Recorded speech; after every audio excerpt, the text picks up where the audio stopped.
Ever catch yourself in those arguments, the ones that feel like you're speaking completely different languages? Yeah, that's gonna be tough.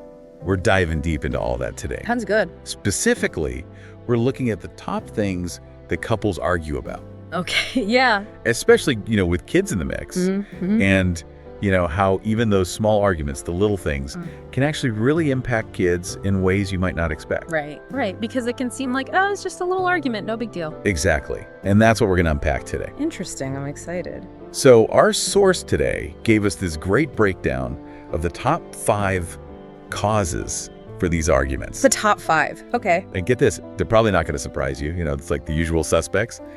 We've got communication problems, Yeah. financial issues, so money problems, Always a big one, yeah. unmet expectations, which, that could be anything. Yeah, that's a big one. Infidelity and trust issues. And then lastly, differences in priorities or values.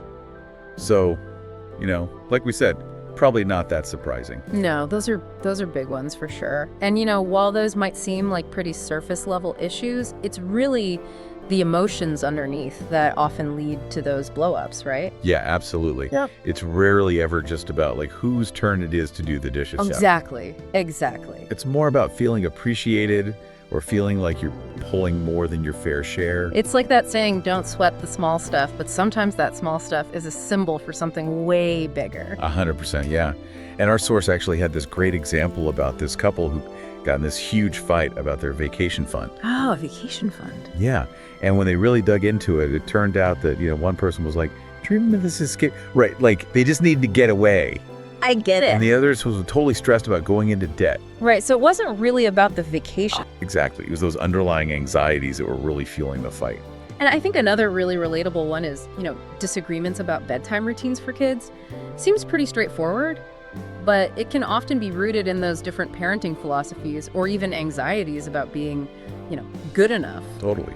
And it makes you think, like, even if the kids aren't part of the argument itself, they're picking up on all of that tension, right? Exactly. It's like they're these little emotional sponges, and unfortunately, they're soaking it all up. It makes you wonder what they're learning from all of this. Yeah, and that's a really important question.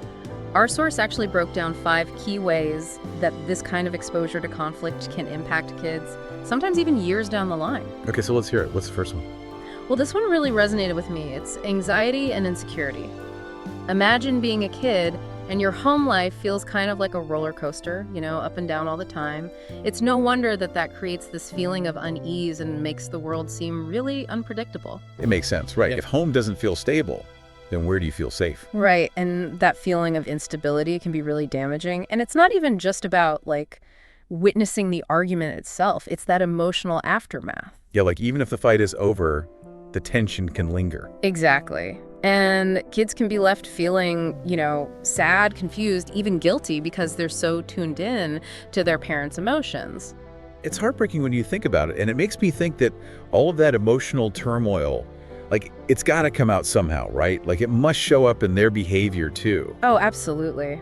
Our source talked about how some children might start acting out, so becoming more aggressive, defiant, or having trouble in school, while other kids might internalize those feelings and become more withdrawn, quiet, and start isolating themselves from others. Wow, so it can really manifest in such different ways. It can, and both are signs that something's not quite right, that they're struggling to process those difficult emotions. So with all of this, how do you think this impacts kids later on in life, like in their own relationships?